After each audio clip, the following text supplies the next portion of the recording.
बहुत दिनों पहले की बात है। शांतिपुर में एक बहुत बड़ा जंगल था। उस जंगल में मिनी नाम का एक माँ बंदरिया अपने 2 बच्चों के साथ रहा करती थी।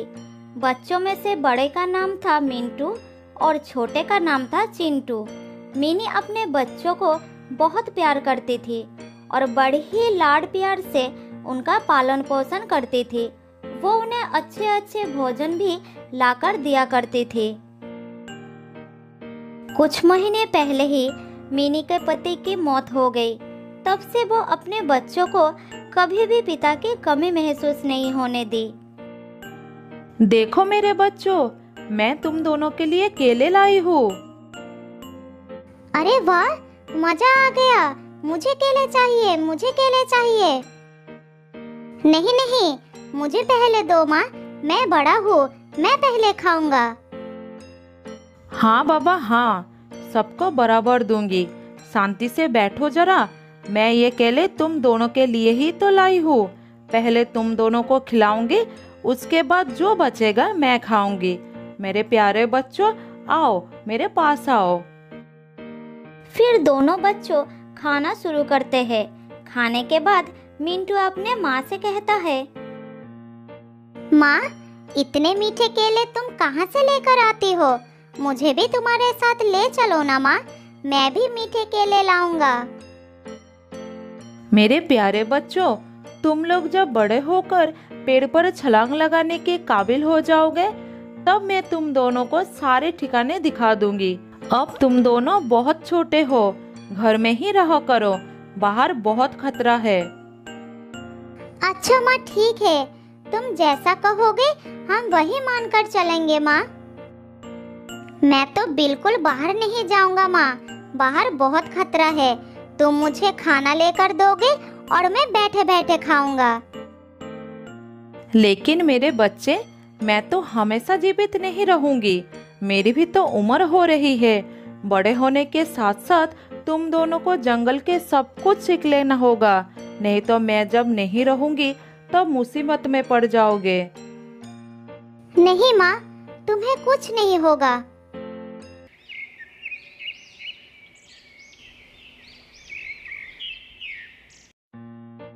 इसी तरह समय बीतता गया और समय बीतने के साथ साथ मिंटू और चिंटू बड़े होते जाते हैं। मेरे प्यारे बच्चों, तुम दोनों अब बड़े हो गए हो, इसीलिए मैं चाहती हूँ कि तुम दोनों मेरे साथ चलकर भोजन की तलाश करना सीखो। जंगल के नियम के बारे में जानो, जिससे तुम लोग खुद से अपना भोजन ढूंढकर अपना पेट भर सको। हाँ हाँ माँ, मैं तो कब से जाने के लिए तैयार हूँ। मुझे अभी ले चलो माँ। मैं इस घर के बाहर कभी नहीं गया हूँ। मुझे जंगल देखने का बहुत मन कर रहा है माँ। नहीं माँ, मैं नहीं जाऊंगा। मेरी तबीयत ठीक नहीं लग रही है, तुम दोनों जाओ। अच्छा अच्छा ठीक है, कोई बात नहीं, मैं तुम्हारे लिए भोजन लाऊंगी। फिर माँ बेटे भोजन लाने के लिए जंगल की तरफ चले जाते हैं और चिंटू घर में बैठकर आराम करने लगते हैं। इसी तरह कुछ और दिन बीत जाता है। चिंटू को इसी तरह बिना हाथ पैर चलाए भोजन मिलने लगा, जिससे वो और भी आलसी हो गया। बाद में जब उसकी माँ उसे जंगल में जाने के लिए कहती थी, तो वो कुछ न कुछ बहाना बना देता था। बेटा चिंटू, क्या आज तुम मेरे साथ चलोगे? ऐसे बैठे रहने से कुछ नहीं होगा। तुम्हें भी तो खाना ढूंढना सीखना होगा। नहीं माँ, मेरे पैरों में बहुत दर्द हो रहा है और फिर जंगल से भोजन लेकर आना, इसमें कौन सी बड़ी बात है? तुम मुझे फालतू में परेशान कर रही हो। अच्छा ठीक है, तुम आराम करो, मैं खाना लेकर आती हूँ। मिनी को ये बात समझ में आ जाती है कि चिंटू की आदत बिगड़ गई है। वो आलसी हो गया है। अगर वो अभी भी नहीं सुधरा तो उसे एक दिन बहुत बुरे वक्त का सामना करना पड़ सकता है। इसी तरह मिनी उसके भविष्य को लेकर चिंतित हो जाती है। लेकिन चिंटू को लगता था कि उसकी माँ उसे अपने साथ ले जाकर बस परेशान करना चाहती है। खाना ढूंढना तो वो सीख ही लेगा, लेकिन अभी नहीं। इसी बीच एक दिन मिनी की मौत हो जाती है। दोनों भाई माँ के पास खड़ा होकर बहुत रोने लगते हैं।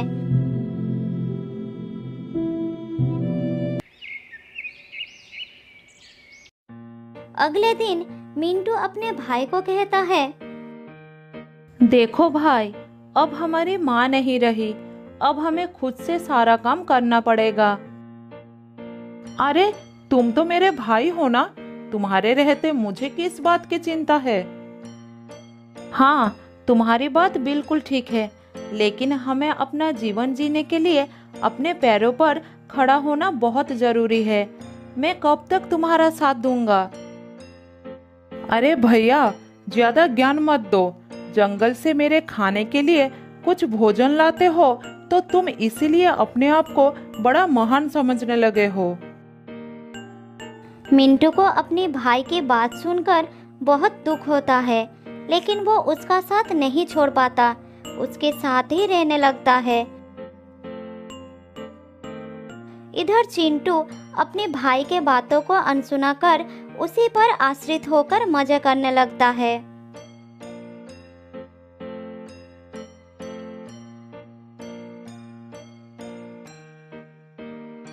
अरे चिंटू, कहाँ हो? ये देखो, आज मैं तुम्हारे लिए आम लेकर आया हूँ। जल्दी आओ, आम बहुत ही स्वादिष्ट है। फिर चिंटू अपने भाई के पास आकर आम खाने लगता है। इसी तरह दिन बीतता गया।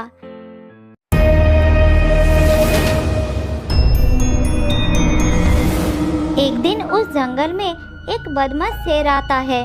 जो भी प्राणी उसके सामने आता है उसे वो शिकार कर लेता है। सभी प्राणी डर के मारे अपने अपने घर में छुप जाते हैं। भाई चिंटू, जंगल में एक खतरनाक शेर आ गया है, तुम उससे बचकर रहना। जब तक मैं खाना लेकर नहीं आ जाता तब तक तुम सावधान रहना। ठीक है, तुम मेरी चिंता मत करो। मिंटू पेड़ से उतरकर भोजन के तलाश में निकल जाता है। तभी वो शेर उसका पीछा करता है। मिंटू शेर को देखकर दौड़ने लगता है। फिर किसी तरह एक पेड़ पर चढ़ जाता है और अपना प्राण बचा लेता है। लेकिन वो शेर उस पेड़ के नीचे बैठकर मिंटू के उतरने का इंतजार करने लगता है। ये शेर तो मेरे पीछे ही पड़ गया, अब मैं अपने घर कैसे जाऊंगा? इसी तरह रात हो जाती है, लेकिन शेर वहां से नहीं हटता, जिस कारण मिंटू अपने घर नहीं जा पाता। उधर चिंटू अपने भाई के घर ना लौटने के कारण भूखा ही रह जाता है, लेकिन वो भोजन के लिए कोई भी कोशिश नहीं करता। पता नहीं मेरे भाई को क्या हो गया। कहीं ऐसा तो नहीं वो जानबूझकर आज वापस नहीं आया? मैं सुबह से भूखा हूँ, अब मैं क्या करूँ? बहुत भूख लगी है।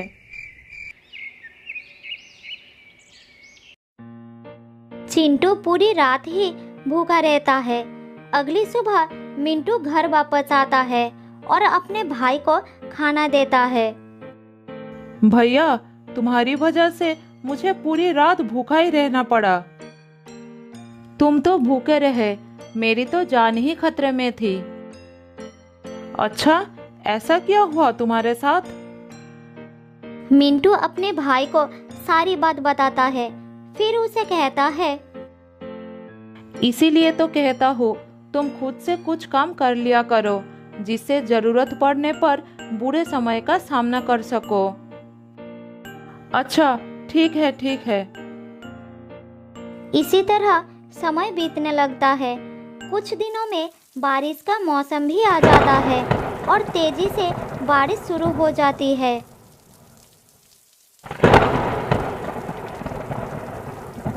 भैया, बहुत भूख लगी है, कुछ खाना ला कर दो ना, रहा नहीं जा रहा है। मैं क्या कर सकता हूँ, बारिश थमने के नाम ही नहीं ले रही। क्या हम बारिश में खाना लाने के लिए जा नहीं सकते हैं? माँ ने कहा था आंधी तूफान या तेज बारिश होने लगे तो घर से बाहर नहीं निकलना, जान को खतरा हो सकता है। दोनों भाई भूखे प्यासे बारिश रुकने का इंतजार करने लगते हैं। दिन ढलकर रात हो जाती है, लेकिन बारिश लगातार होती रहती है। सुबह होने पर वो देखते हैं कि जंगल में बाढ़ आ गया है और ऊपर से बारिश भी नहीं रुकी थी। हे भगवान, पूरा जंगल बारिश के पानी में डूब गया है, अब क्या करूं? भूखे भाई का हाल देखकर मिंटू से रहा नहीं जाता और वो खाने के तलाश में जाने लगता है। तुम अपना ख्याल रखना, मैं खाने की तलाश में जा रहा हूँ। मैं भी तुम्हारे साथ चलूंगा भाई। नहीं, अभी नहीं, बाहर बहुत खतरा है, बारिश भी हो रही है, मैं जल्दी कुछ खाना लेकर आ जाऊंगा। मिंटू खाना लेने के लिए चला जाता है और चिंटू घर पर भैया के लौटने का इंतजार करता है। बहुत समय बाद भी मिंटू वापस नहीं लौटता। अरे भैया अभी तक वापस क्यों नहीं आया? इतनी देर हो गई, भूख से तो मेरी जान निकल जा रही है। अगर मुझे खाना ढूंढने का अनुभव होता तो मैं खुद चला जाता। चिंटू को बहुत ही पछतावा होता है कि वो हमेशा दूसरों पर निर्भर रहा। उसने कभी भी किसी चीज को पाने की कोशिश नहीं की, जिसके कारण आज वो संकट में फंसा हुआ है। कुछ दिनों से लगातार भूखे प्यासे रहने से चिंटू की हालत बहुत खराब हो जाता है। फिर एक रात उसे भूखे सोना पड़ता है, लेकिन चिंटू के लिए उस रात के बाद अगली सुबह नहीं होती। वो हमेशा के लिए सो जाता है। तो दोस्तों, इस कहानी से हमें ये सीखने को मिलता है कि हमें कभी भी दूसरों पर आश्रित नहीं रहना चाहिए। बहुत साल पहले की बात है। एक जंगल में रहती थी एक लोमड़ी। वो बहुत झूठ बोलती थी। उसे इधर की बातें उधर लगाने का बड़ी शौक थी।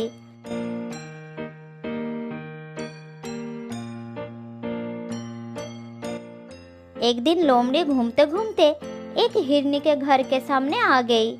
तब हिरनी अपने बेटे से बात कर रही थी। लोमड़ी एक पेड़ के पीछे छुपकर दोनों की बातें सुनने लगी। बेटा, तुम उस पहाड़ी पर मत जाया करो।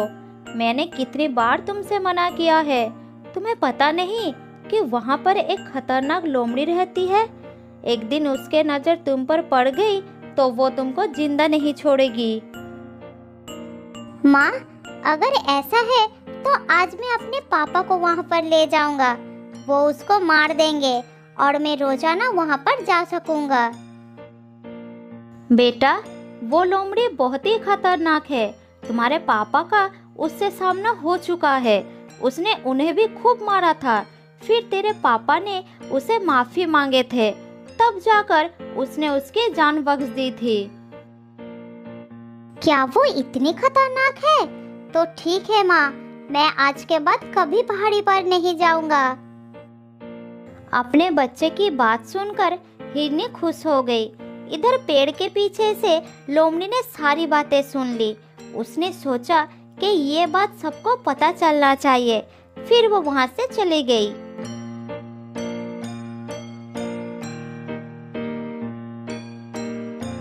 वापस जाकर वो एक एक करके सारे जानवरों को ये बात बता दी कि हिरनी का पति एक लोमड़ी से पीट कर आया है।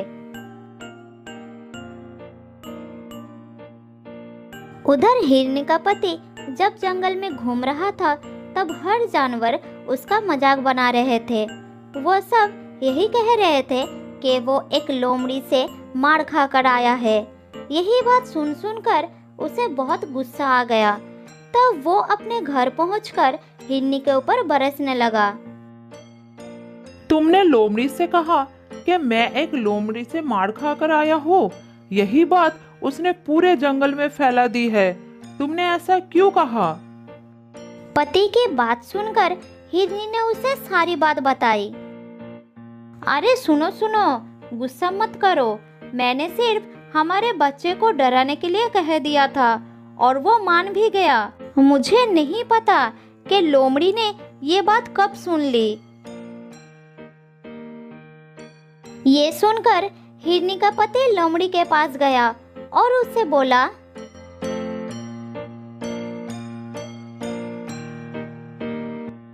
मेरी बीवी ने ये बात केवल मेरे बच्चे को डराने के लिए कही थी और तुमने इस झूठ को पूरे जंगल में फैला दिया। तुमने ऐसा क्यों किया? अब जाओ और जाकर सबको सच्चाई बताओ कि मैं किसी लोमड़ी से मार खाकर नहीं आया हूँ। उसका गुस्सा देखकर लोमड़ी डर गई। उसने फिर सबके पास जाकर ये बात फैला दी कि ये सिर्फ एक झूठ था। फिर वो थका हारा हिरनी के पति के पास पहुंची। तब उसने उसे माफ कर दिया और लोमड़ी अपना घर लौट गई।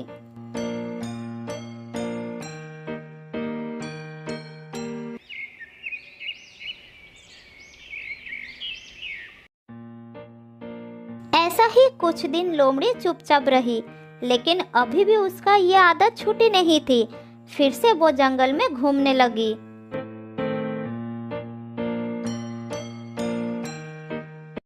एक दिन शेर महाराज गुफा के सामने आराम कर रहा था।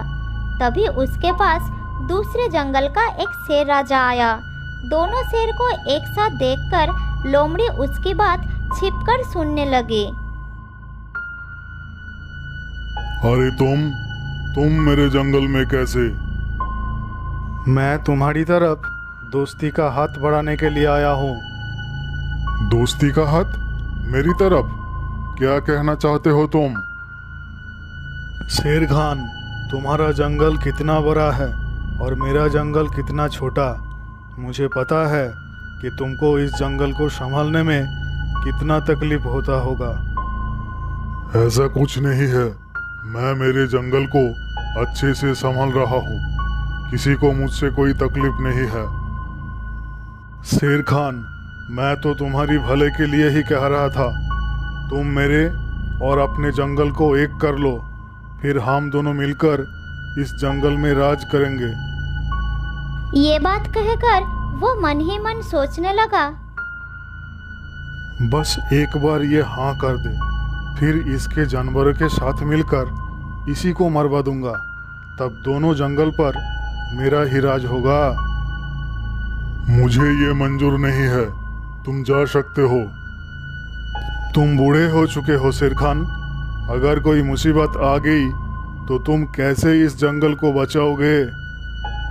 ये सुनकर शेर खान को गुस्सा आ गया। लगता है तुझे दिखाना ही पड़ेगा कि मुझ में दम है कि नहीं। नहीं, रुक जाओ। अभी तो मैं जा रहा हूँ, लेकिन कुछ ही दिनों बाद मेरा भाई जंगल आ रहा है। वो तुमसे बहुत ज्यादा शक्तिशाली है। अगली बार मैं उसी के साथ आऊंगा। लगता है तुमको अपनी जान प्यारी नहीं है। हा, मुझे मार भी दोगे तब भी वो यहाँ जरूर आएगा और तुम्हारे जंगल को साफ कर देगा। ये सुनकर शेर खान जोर जोर से हंसने लगा। क्या बोला तुम? तुम्हारा भाई आएगा? तो सुनो, मेरा भी एक भाई है जो पास के जंगल में राज करता है। मुझसे ज्यादा जवान और ताकतवर है वो। मैं उसी को बुला लेता हूँ। लेकिन अगर वो इस जंगल में आएगा तो उसको भी शिकार की जरूरत पड़ेगी। तो क्या हुआ? तुम्हारा भाई आएगा, वो भी बिना वजह मेरे जंगल के जानवरों को मारेगा। इससे अच्छा मैं अपनी भाई को ही बुला लेता हूँ। वो रोजाना 3 जानवर को शिकार करता है। यहाँ भी ऐसा करेगा। अब मैं तुमको मार देता हूँ। जब तक तुम्हारा भाई आएगा उससे पहले मेरा भाई यहाँ आ चुका होगा। अरे नहीं शेर खान, मैं तो बस ऐसे ही तुमको डराने के लिए कह रहा था। मेरा कोई भाई नहीं है, मैं जा रहा हूँ। ये कहकर वो वहां से भाग गया। इधर लोमड़ी सोचने लगी, अरे बाप रे, रोजाना 3 जानवर, ये बात तो सबको बताना पड़ेगा। ये कहकर लोमड़ी वहां से चली गई और उसने ये बात पूरे जंगल में फैलाना शुरू कर दी। वो जानवरों के पास जा रही थी और यही कह रही थी, शेरखान अपने भाई को इस जंगल में बुलाने वाला है। अब ये दोनों भाई मिलकर रोजाना 3 जानवरों का शिकार करेंगे और कुछ ही महीनों में जंगल खत्म हो जाएगा। ये सुनकर जानवरों के दिल में डर पैदा हो गया। तब सभी जानवर उस जंगल को छोड़कर जाने लगे। शाम होते होते जंगल एकदम खाली हो गया। शाम को जब शेरखान घूमने निकला तब उसे कोई भी जानवर नजर नहीं आया। तालाब के पास भी दूर दूर तक कोई जानवर नहीं थे। अब उसे चिंता होने लगी। कहीं शेरू ने सच में अपने भाई को बुलाकर जानवरों पर हमला तो नहीं किया? वो सब कहाँ चले गए?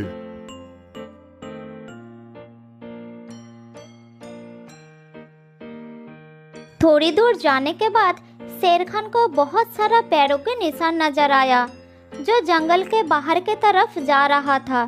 फिर वो उसी रास्ते से भागना शुरू कर दिया।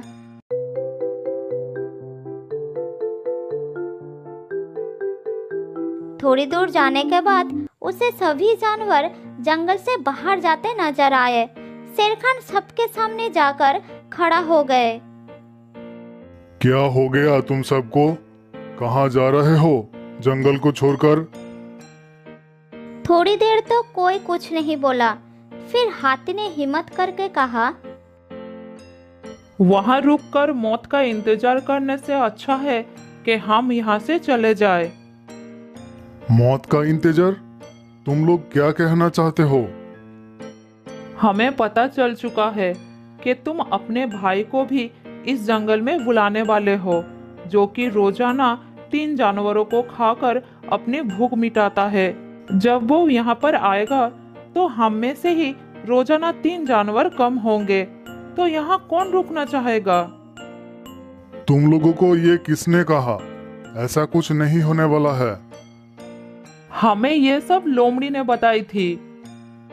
ये सुनकर शेरखान को बहुत गुस्सा आया और वो गरज कर बोला, लोमड़ी, कहाँ हो तुम?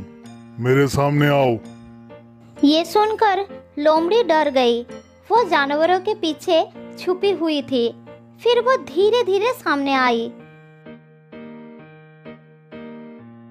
तुमने ये झूठ क्यों फैलाई? जल्द ही बताओ, इसके पीछे क्या कारण था? महाराज, मैंने आपको कहते हुए सुनी थी। आप शुरू से कह रहे थे कि आप अपने भाई को बुलाने वाले हैं और फिर रोजाना 3 जानवरों का शिकार किया करोगे।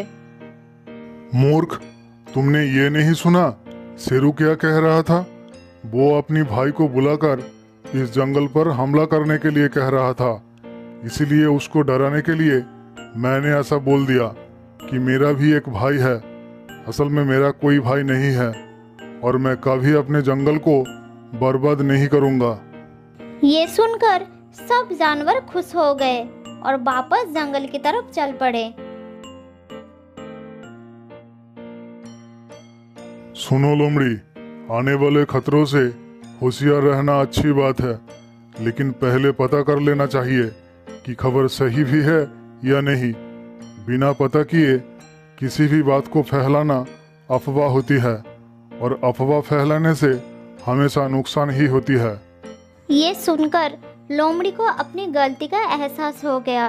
फिर उस दिन के बाद उसने अफवाह फैलाने की आदत हमेशा के लिए छोड़ दी।